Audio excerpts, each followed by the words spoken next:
What are we doing? Leader Fan Radio Network. What the hell's going on out here? That's right, Vince. And KFAN.com. 2 minutes, 40 seconds past 3 o'clock Central Standard Time on a very Snownami-like Tuesday afternoon here in the Twin Cities of Minneapolis and St. Paul. My name is Dan Barreiro. I'm joined, as always, by Justin Gard. We will be with you 6:30 all the way. All the way tonight. All the way again tonight till 6:30 this very evening. We're delighted that you're along for the ride today. That will include the return for the first time this season, I believe, of Sam Mitchell. Sam Mitchell is going to join us at 4:30 today. I'm very curious to hear what Sam has to say about your favorite basketball team and perhaps some other NBA-related issues. So we'll check in with Sam at about 90 minutes from now. 30 minutes from now or so, Kevin Seifert will join. I'm told by telephone today. Is that correct? He is hunkering down. Yeah. The blizzard, the tsunami. Yep. Tsunami nominations will be accepted.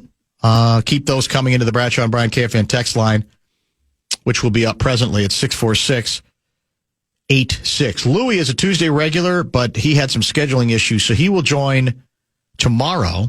Lou Ragoose, intrepid KARE 11 reporter Lou Ragoose, will join today at 5:15. There's much to get caught up on with him.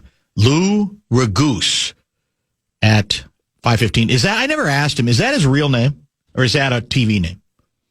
That's a great question because it's a great TV name. It's an absolutely terrific incredible TV name. Lou Ragoose. Lou Ragoose. Authoritative. Yes. Easy to say. No nonsense. Trips off the tongue.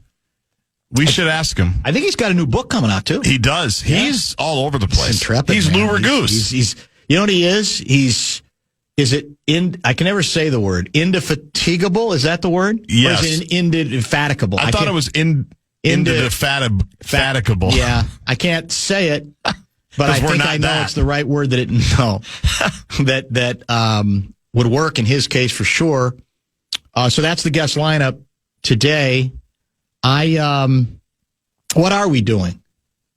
What is the professional basketball team known as the Minnesota Timberwolves doing right now? I for the life of me, don't know. They lose last night. What was the final? I think it was 108. 105. To 105. And I'm going to say this. I'm going to try to say this as nicely as I can. And by the way, the Suns did not have their number one scorer, correct? Devin Booker did not play. Which might have come as a surprise to Anthony Edwards, because apparently on Insta, he had on his to-do list, box up. Book.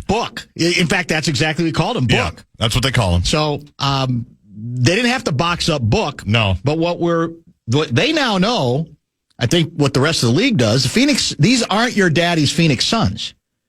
You can't name 5 guys, probably, if you're a casual fan. I believe Ant even called Gillespie number 12. He did, that's right. Number 12's nice. But they have a coach who has them playing with a purpose and with conviction. I mean, I hate to say it, but it's fun to watch when a team seems to come together that way. I mean, they have their limitations. I'm not suggesting they're headed for the NBA Finals after dethroning Oklahoma City in the conference finals. But in any case, we let another one get away. We play with our food to a certain extent. Rudy Gobert goes doofus factor on the bit. No one will be able to explain to me exactly what he thought he was accomplishing by getting thrown out of the ball game. And here's the part where I'm going to try to be as nice as possible. The big move that the head coach made last night was introducing or reintroducing Bones Hyland. And by the way, he responded.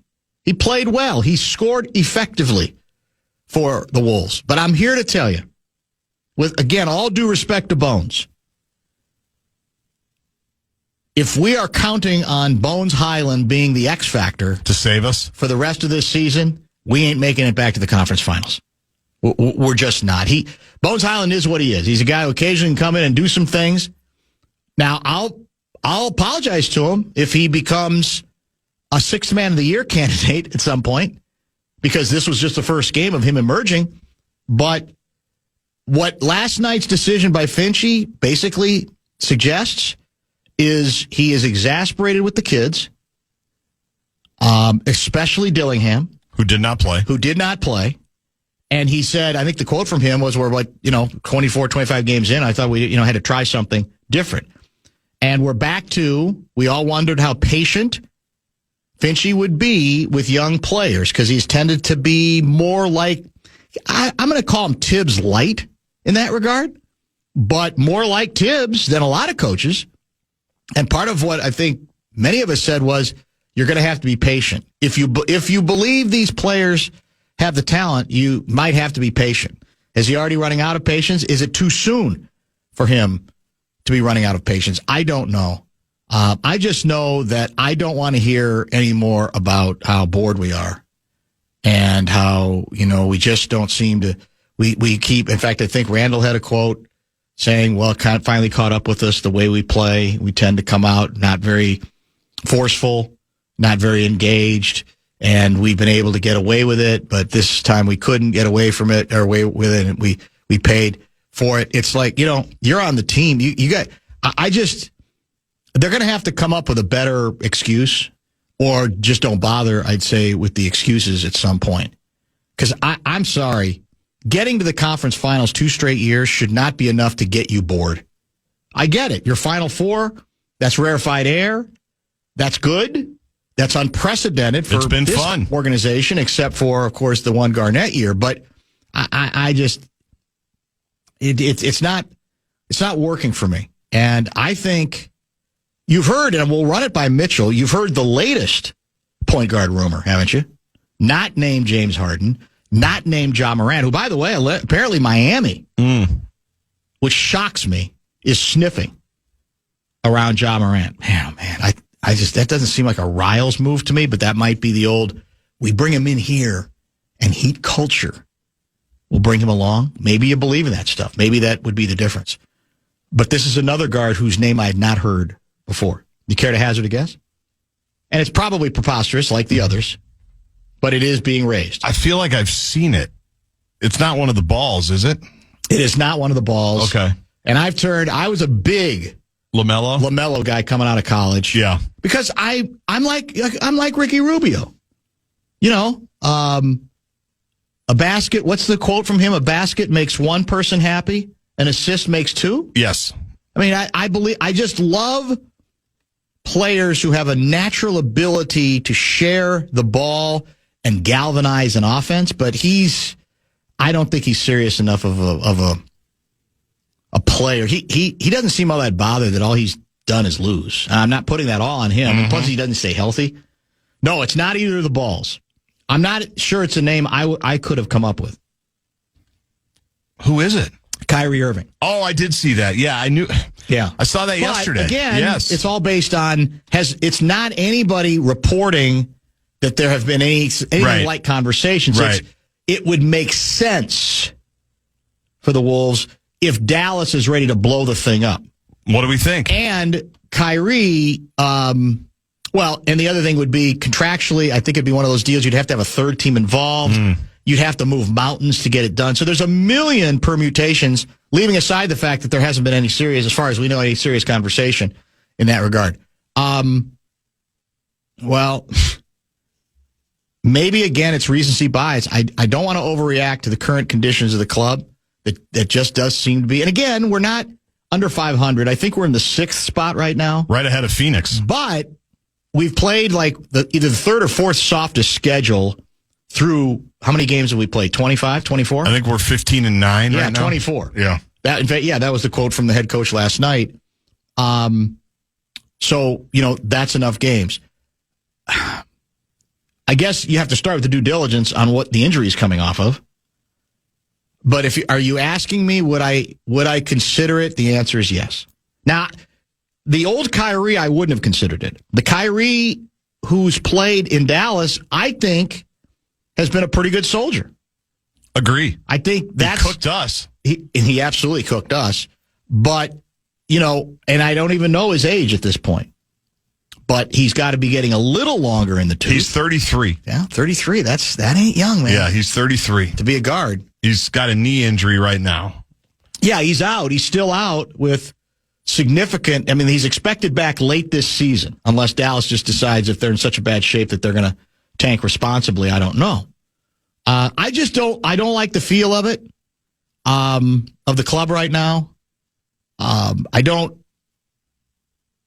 And I'm more bothered this year than I would have been other years where we made major changes, right? Like last year, right before, was it the day before training camp, we made the big cat deal. And you said, well, you got to let this thing play out. And if you recall, I think we finished this regular season like 20-5. Yep. But we haven't even come close to picking up where we left off. And it's basically the same team. So there's less excuse, I think, to say, well, it's going to take time to figure this out. And it's okay if they're just going to meander their way into it. What did Finchie say in camp? He said continuity only helps you at the beginning of the season. That's what it's good for. Yeah. That's a direct quote from the head coach. Continuity gives you, it should, in theory. But I don't think it has. Not really. I mean, again, here's the truth. We've kidded about Nikhil. I know they couldn't keep everybody. Yeah. I don't think that was financially feasible. But they haven't replaced him. They haven't replaced what he represents at his best. That's true. And he's been good. And he's been good in Atlanta. He's been unleashed a little bit in Atlanta. And again, I was a big Dillingham guy. I love the move. I just like with J.J. McCarthy, I don't want to give up on it, but it's not looked very good lately, has it? It's not looked very good, not been very promising so far. See, I'm going to ask Sam Mitchell about this, see what he thinks. He often thinks I've lost my basketball mind, but I've suggested before, right now, are we looking at Dilly wrong? Would the Wolves be better off saying to Dilly, when you play him off the bench, don't worry about running it. Score. Just go play. Go exactly like McCarthy. Yep. Go play. Get some baskets. Jamal Crawford light. Now, Jamal Crawford's a lot bigger and a lot better. Yeah. But my point is, just go heat it up for a few minutes. Just go heat it up, and then eventually we're going to try to work you back into what you long-term need to be as a point guard, but we're going to just try it that way. Take the shackles off in terms of, well, you're supposed to go from point A to point B, get everybody involved. I tried that on Tom Crean once, and he said, no, he didn't agree. He didn't think it would work. But I'm just wondering, that's all. Because part of what Finchie told PA again this morning is we got scoring issues off the bench. And we need change to score that. more. He could change that if he got going. So we need our audience to help us per usual. We need the base, balance, body, Brosmer, Bahamas for Dilly. For Dilly, you're right. What's he thinking about? Because it's, orchestrate, guard. Yes. Take care of the ball. Correct. Like, there's not a snappy way to sum all of that up. That's what we're going to need some help with. We're going to need something snappier than that. You're right. Because right now it's just DNP. Those are his things. DNP CD, coach's decision, which is not great for a top 10 pick. And I trusted Conley, Tim. Yes. Like he knows what he's doing. Yes, I mean, that's why this is so surprising that it appears to be such a bad fit at the moment. Yes. I don't want to cut him. No, I don't either. You'd like to think he took a big swing, and it has not worked out. No. In year two, you got to believe he should be further along. If it was what was envisioned, I think, at the time, I think you got to be a little bit further along. No bonus bucks today? No bonus bucks today. Let's get our first break in. As I mentioned, we've got our first guest coming up at the bottom of this hour. We'll talk plenty of Vikings with Kevin Seifert. Reaction via the text line. And maybe even a little history lesson when we come.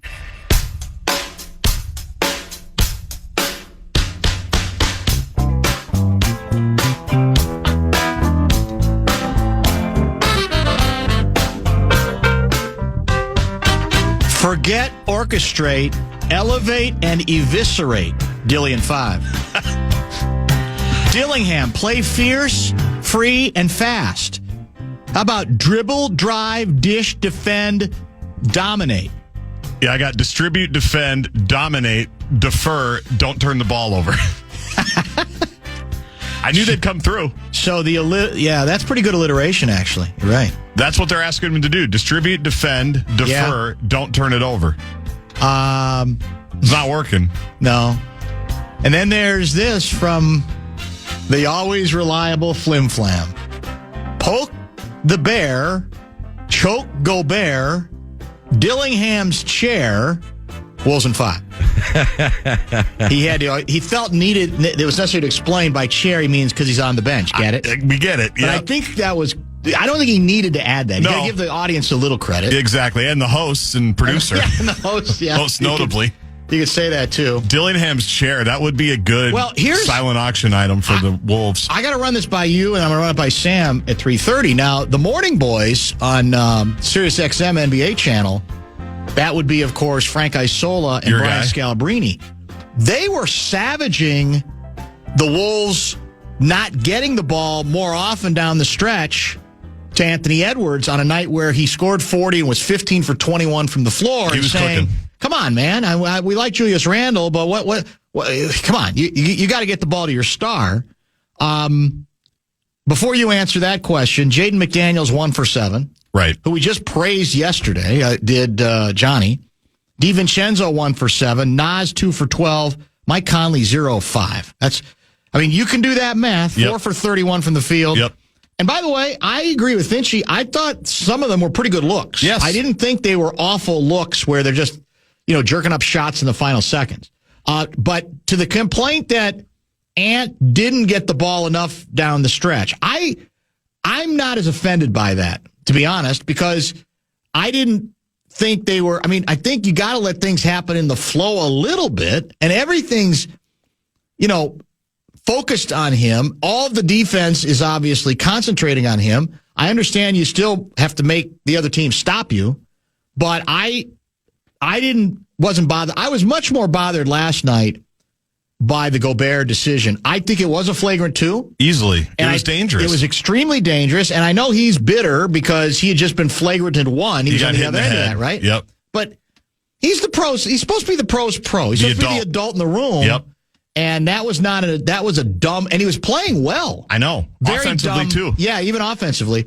So to me, I have much more anger with that than, because my inclination sometimes is Edwards gets the ball too much late in games, despite the fact that he's obviously the alpha. But what do you think? That particular night, it didn't bother me last night. There's nights where he has it for sure, like last night. But how many nights have we seen it where, I think this just happened against the Clippers on Saturday, where the other guys were going a little bit. Ant comes back into the game. Yeah, that's true. And it's like 3 straight ISO shots. And I get it. He's Ant, so you do have to live and die with that sometimes. They're doing that with Julius a lot, though, too, right? It's basically get the ball and go.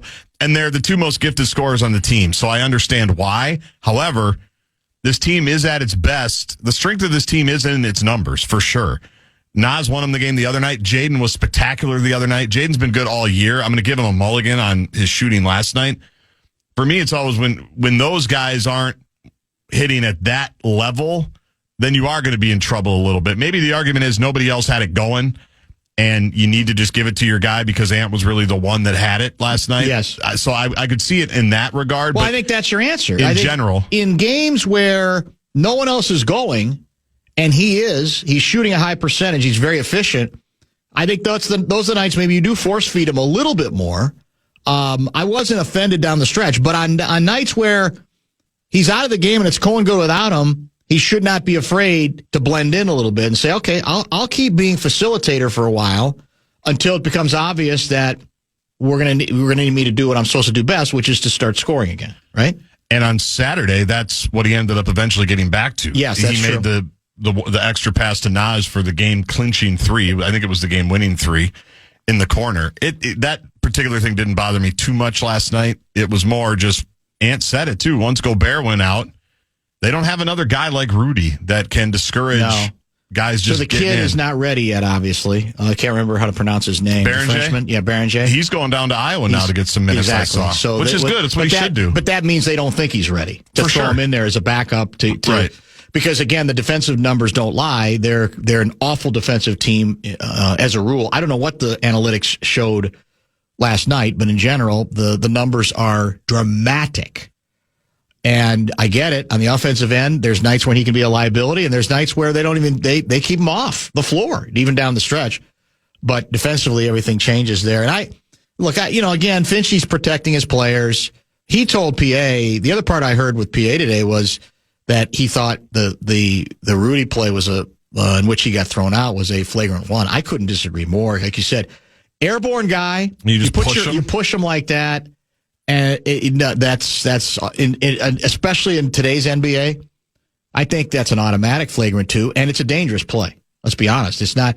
And Rudy tried to do the old angelic, almost like, I kind of mind my business afterwards. Like, I just kind of just nudged him a little bit. But that was, I think that was the correct call. I don't agree with Finchie on that. Coaches tend to defend their players, which I guess I understand as well. Rudy already has a bunch of flagrant points, by the way. He does. He's on his way to being suspended. He's got 5 flagrant points this season. And if you get 7, you're suspended. I learned that last night. Out. I didn't think we'd have to worry about that with our 50-year-old I didn't even center. know there was such a thing as flagrant I know. points. I guess I should have assumed it, but I didn't remember it. It's not been a factor for us. We're just on Anthony Edwards' technical watch. It. That's what we have to worry about. He's way down he's on been that, fine. right? Yeah, he's been good in that regard. I think so. All right, let's talk some Vikings. We'll talk, maybe broaden it out and talk National Football League, an interesting Monday night game last night involving the the Super Bowl champion Philadelphia Eagles. But we'll get to Seifert on a number of issues. If you have questions for him, the Bradshaw and Bride KFAN text line is accepting questions and observations for ESPN.com. Seifert, 646-86. That's the number. Man.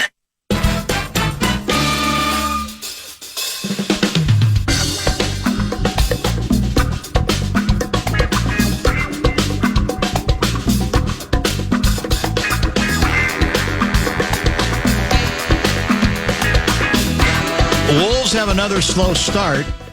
Colts bringing back an old fart. Wild need another medical cart. Wolves in 5. The beauty of those is they can cover the news. They can kind of cover the timely stories, right? In very brief, condensed, effective fashion. It's true. And they have for us since last April when we played the Lakers. April and May. Yeah, that's what it all goes back to, right? It was Ant after a game, right? On the way to the bus, I think. Yes. Inspired by then someone Ant-Man, Batman, Lakers in 5. Exactly. Yeah. Shannon Sharp was the original inspiration back before. Was he? Yes. When he was on television. Yeah, that's true. Then I think a week later he wasn't on television anymore. But it abides. You know who's on television for every once in a while still these days for ESPN? And ESPN.com, it's our next guest, Kevin Seifert, joining us via the Connecticut Water Systems Hotline. What would you say you are averaging? What's your monthly average of TV hits on the mothership? Let's go season. There's been a few this season. Oh, okay. I don't know if there's been any recently, but we're starting the mind meld of TV and digital all becoming one. So yeah, that's right. We do 3 digital videos a week that show up on your friendly Vikings page on ESPN.com that provide all the insight without having to read a single word. And so we highly encourage people to watch me ramble for 45 seconds 3 times a week so that they don't have to actually read one of the stories. Well, it's not like the stories you write are that they're not athletic length by any means. So, I mean, I understand. Every now and then we'll go a couple thousand. We actually have a couple thousand coming tomorrow. Really? I can't say what it is. It's very. You can't say. I'll just say this. If you can guess what it is, then we can talk about it. It's the 50th anniversary of what coming up later this month? Oh, 50th anniversary of... It's got to be Hail Mary. It's got to be Hail Mary and the Corby's bottle to the back of the of Terzian's head. Yeah, we didn't... It is the 50th anniversary of the Hail Mary. We didn't get too much into the Armenterzian whiskey bottle incident. But as you know, the Vikings are playing the Cowboys this week. And so we thought this would be a good week for that. Very serendipitous story to come up. That's great. Well, I'll also give Dan Winnesota a little credit because he had reminded me of the anniversary, but he'd also said that he tried to get a hold of, he thinks he identified the perpetrator of the bottle throwing. And really? That I believe, if he's listening, he can text me to correct the record. I thought what he wrote to me was that he'd actually talked to someone else in the family, but that he's not interested. He's kind of going Bartman on the bit. He has no interest in reliving that and to going through it today. And I thought it was intrepid reporting if indeed he found out who it was or found the person, because I'm not sure I remember anybody locally getting to the bottom of that and actually pursuing that individual and seeing if they could get an interview with him. Yeah, that nobody was ever publicly identified. I want to say that I think it was Brian Murphy when he worked at the St. Paul Pioneer Press. Brian's still local, Yes. saw him at the game the other day. Yes. Yeah, he did a story, and I think, if I'm remembering this right, and hopefully I don't botch it, he found out who the person was, or who was suspected to be, and reached out to that person who didn't want to talk about it, and the Pioneer Press decided, well, it's so long ago, and the guy was so young at the time, relatively, that they would not identify him. And so I don't think the person, I guess it wasn't him, I suppose, but I don't think that person has ever talked publicly about it, the whiskey bottle incident. All right, I'm looking at the Minnesota email he sent me a few days ago. I've tracked the guy down, but he didn't respond. I still felt the need to write about it, though, because it's the 50th anniversary in December. And he gave me a link to what he describes as a preview. He hasn't published it yet. I'm still tweaking words and phrases. Going to publish it the next day or two. And I don't think he has yet, but he can chime in and give me and correct me if I'm wrong on that. So you're covering more the football side of what the football implications of that moment in that game. Right, and you know, there's obviously a lot of different angles to it. It changed Drew Pearson's life in a lot of ways. He talked to our Cowboys reporter about that, and how, you know, he's obviously in the Hall of Fame now, and that play in itself didn't make him a Hall of Famer, but it certainly put him on the map as a superstar. Yes, it did. His connection with Roger Staubach, even especially post-career, really took off because of that play, and Roger helped him get started in business, and lots of connections there. And of course, the people who participated in it in Minnesota are still not over it. You know, there's a reason Drew Pearson's known as Push Pearson here, and there's a very rabid belief to this day that if the officials had been on top of their game, that they would have called offensive pass interference, and the play never would have counted. Well, Garzi, this reminds me, are we going to have to redo what we did? I don't remember what year it was. We had Drew Pearson and Chuck Foreman on. Yes. It's one of the best moments in show history. Absolutely it was remarkable because they go after each other? Well, that's the beauty of it. They started it out being very what you'd expect a long time ago. We're all brothers. We love each other. Yeah. It's all football with rivalries. And eventually, when we got to the nitty-gritty, it was bad. It deteriorated into, you're out of your mind. How can you say? I mean, they got mad again. It was beautiful. It was just perfect. I feel like it started. We were just having Drew Pearson on, and I think Chuck called in on his own. That might be because Drew. That might have been it. He called in on his own, and it started civil. It started okay. They were kind of joking about it, and then Chuck was bitter, and then the best part was when Pearson just went, "Touchdown Cowboys." He did. Touchdown Cowboys. Enough said. Yeah. And we don't have Dan. We don't have that audio anywhere, which makes me mad because I should have saved it. Because it was a long time ago. It was probably 15 years ago. At least 15. Yeah, you're right.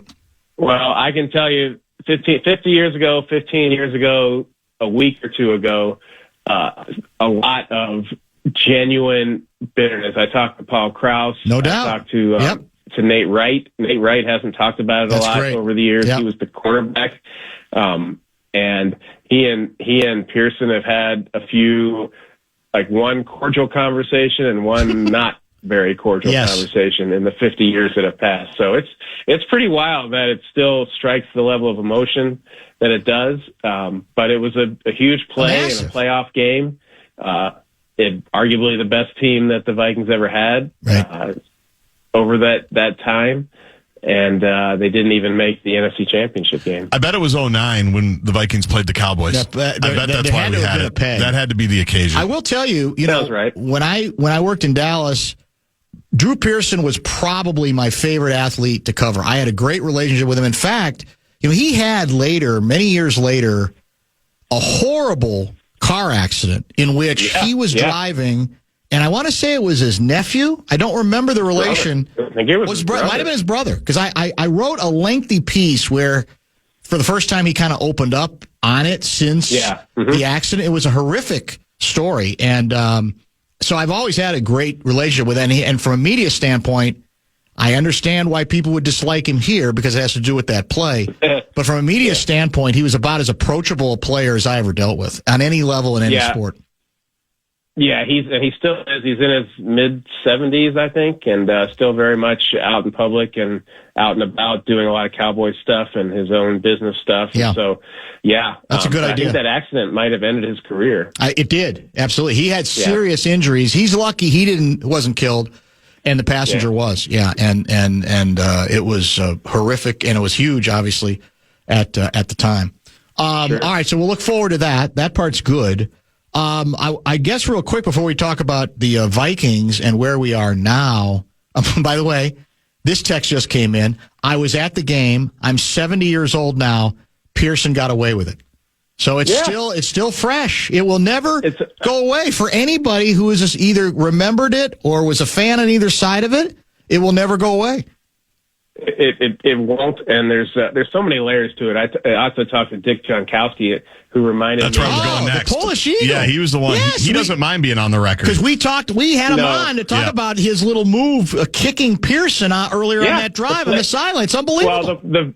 Well, the play before, they're bitter about, too, because it was 4th and 17. Yes. And if they don't convert 4th and 17, it's over. There ain't no Hail Mary. They're at like their 25-yard line. And so he throws it to the 50 on the sideline, and Drew Pearson makes this unbelievable toe-tapping catch on the sideline. But the Vikings say he was out of bounds, and Paul Krause is like, there was a snowbank 10 feet high. How could you tell where the sideline was? And obviously, I'm exaggerating, but and then Dick Jankowski, who is a usher on the sideline, like a celebrity usher on the sideline, kicks him while he's on the ground. The video, the film, we talked about it back then. The film is utterly. I mean, we're talking about he's rolling or towards the sidelines. And he just walks over and kicks him, like you said, in the leg.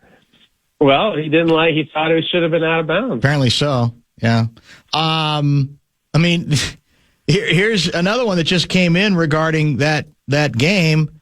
My dad was a taxi driver in the 80s, had Drew Pearson in his cab, and when he recognized who it was, he pulled over and made him get out of the cab. That's an absolute true story. Oh my God! It is true, because Drew Pearson told us that story. He confirmed it. It's in the story. Yeah, he said he took him he went through 5 guys before he could get a cab. Oh, that's outstanding. That'll be fun. That'll be fun to read. There are people suggesting that I should maybe mock you while you're down regarding your Virginia football team. How hard did you?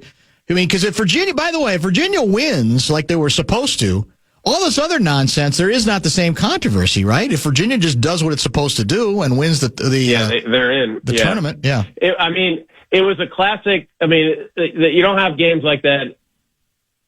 I mean, you only have games like that in Virginia history. No other school has this kind of heartbreak. Right. But they had this dream season where they didn't have to play SMU, they didn't have to play Miami, they didn't have to play most of the good teams in the ACC, and they win 3 overtime games and 2 other games at the very end. And it's this totally charmed season, and all they have to do is beat Duke, who's 6-5 or 7-5, and they had throttled a few weeks ago. And Duke just takes it to them, and so we'll be playing in the Gator Bowl against the Missouri squad, and so that's not a terrible consolation. But there'll never be there'll be so few chances for them ever to be in the playoff again. But of course, they were unable to. Any experienced Virginia fan would have fully expected it. By the way, what exactly did Wes Phillips say today that had all of you jackals swooning? What was the conversation that got this whole thing going? It was just super inside football-y, and I had been wanting to ask about this for a while. So Kurt, I think you and I talked about this. Kurt Warner has had some videos on his YouTube channel this year about the Vikings, the way they sort of teach the quarterbacks who to throw to, basically. And so it's less about reading defenses and more about what's called pure progression. Say, okay, on this play, Justin Jefferson's the first read. If he's not open, I go to the next read, and I go to the next read, and I go to the next read until somebody's open, then I throw it to him. And Kurt Warner hates that, and has been kind of ripping them for it because it basically takes away a smart quarterback's ability to cut to the chase and throw immediately to whoever's going to be open. And he doesn't necessarily think it's great for a young quarterback. And so it came up in passing today. And so we really drilled down with Wes about what it means and why they like it and what are the advantages of it. And he went through a lot of the details. I have no idea how I'm ever going to use this in a story, but it was really fascinating to talk to him about it and get the offensive coordinator, straight from the horse's mouth why they do it the way they do it. Who defeats the Vikings' new offense first? Opposing defensive coordinators or KOC?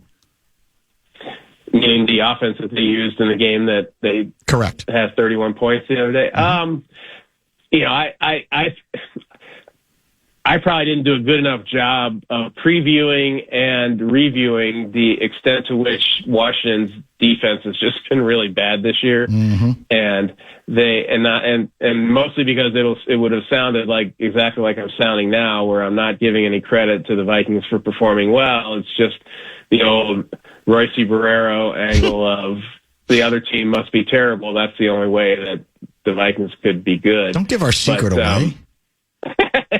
Yeah. And so, but they Washington definitely invited exactly what the Vikings wanted to do, which was let J.J. McCarthy, for the most part, be protected in the pocket and to throw to underneath receivers who the defenders were playing way off of. And so they didn't get a ton of really long downfield throws, and Justin Jefferson was open a few times and they didn't really make those attempts. But they gave a guy who has struggled when he gets blitzed, who struggled when guys look like they're covered or close to being covered, and gave him a great landscape to really just 1, 2, 3 step and throw to the first guy. And so assuming no other team plays at that level of soft defense, then it's going to be difficult. I think O'Connell has a pretty good idea of what works and what doesn't work with JJ right now. I think he still wants to push him in certain spots, and I don't think that's the wrong approach. But I don't know that they'll get the advantage of facing a defense that's quite at the level of what Washington was on Sunday. What do you say to those of us who said as recently as yesterday that now, and I will you do in fairness have to factor in the state of the Washington defense somewhere in there. But leaving that aside for a moment, or trying to, it did strike me, especially the first drive, that it's exactly, at least in principle, the sort of offense that he should have been starting with JJ at the beginning of the season. And I tend to think that's part of where he has failed here, that he's got such grand design and he's so good at designing stuff that he still couldn't help himself, and he miscalculated what J.J. McCarthy was I guess good enough to sort of run early in the season. So I think it's hard for me to even with the defense they were playing, to say we should have been seeing a lot more of that a lot sooner. And it's not going to solve all your problems, because some teams will start sitting down on that stuff. We get that. But then maybe that's when you start adding wrinkles and you compensate. But to me, that's what I came out of that game with. I think you'll agree, a completely different offense than the one he's used generally with Kirk Cousins, among others. Yeah, I don't know if he would. I'm not sure where he would agree with that. But he did say last week in public at a press conference that he basically implied that he'd been too ambitious. He said that what he's had to realize in all transparency is that some of the things that he sees that are out there that are gettable, in theory, on paper, based on the Vikings personnel against what other defenses are trying to do, has to take a back seat to what is best for the team. And what was best for the team was to have, C.J. Ham on the field a lot more than he's ever been in the entire O'Connell era. To run a lot. I don't know if they ran a lot more of 3 tight ends, but they ran a fair bit of 3 tight ends. Every throw to the tight end was not necessarily the first read, but they got JJ to move to it very quickly. I think Justin Jefferson was probably the first read on a lot of occasions, and he was the one thing that Washington did a good job of was cover him with schemes that would move JJ quickly off of him, which he did. And that's why you saw the tight ends catch a lot of passes, but they have to be on the field to be able to do that. And they have to be out in the routes and not necessarily chipping or blocking. And so, I think that I wouldn't say like they ran a new offense or a different offense, but the things they emphasized are what we kind of like, just the way they played as an overall team, not just offensively, and we talked about this at the beginning of the year. What's the theory for how the Vikings can win games, especially early with J.J. McCarthy? And it was defense playing lights out, running game being very strong and productive, not just them using it, but being productive as well. And then J.J. McCarthy making throws that are that he's good at and moving quickly to checkdowns when necessary, and occasionally picking up first downs by scrambling. So, not just the offense, but that was, and again, Washington had something to do with that. We can't totally remove that context, but that was what I walked away thinking is that, whatever, specifics about the offensive scheme, this was the kind of football they had to play throughout the course of the season, in all likelihood, for them to have a playoff caliber record. How worried do you think the head coach is on the requirement of finding a way, even in victory, potentially in loss, but somewhere along the way, getting Justin Jefferson back into the mix? It has to be something that they're thinking about, and not just to keep JJ happy, especially against a team like Dallas that has so much offensive firepower, and you go into it saying maybe it's great if you can get another 19-play, 12-minute drive, but for the most part, you're going to have to score a significant amount of points probably to keep up with Dallas. Still the best way for them to score a good amount of points over the course of a game is to involve Justin Jefferson downfield. So I don't think it will be solely motivated to make sure he gets to 1,000 yards by the end of the year, which is not amazingly, it's not a slam dunk. I think he still needs to average more than what he's been averaging the past month and a half or so to get there in terms of receiving yards. And so I don't think it'll be solely motivated by that, because if they want to score enough points to win most of these games, they're going to have to involve him downfield more than they have. But I think that's definitely something of a factor. And, if he were to go through 17 games and not get to 1,000 yards, I think that would be a very obvious, glaring mathematical piece of evidence of how their offense fell short this year. All right, let's get a quick pause. I'm going to carry over for one more segment if we can. Kevin Seifert, ESPN.com. I've got some more texts I want Kevin to respond to. And I also want to talk a little bit more about the current condition of the National Football Conference North, our favorite division.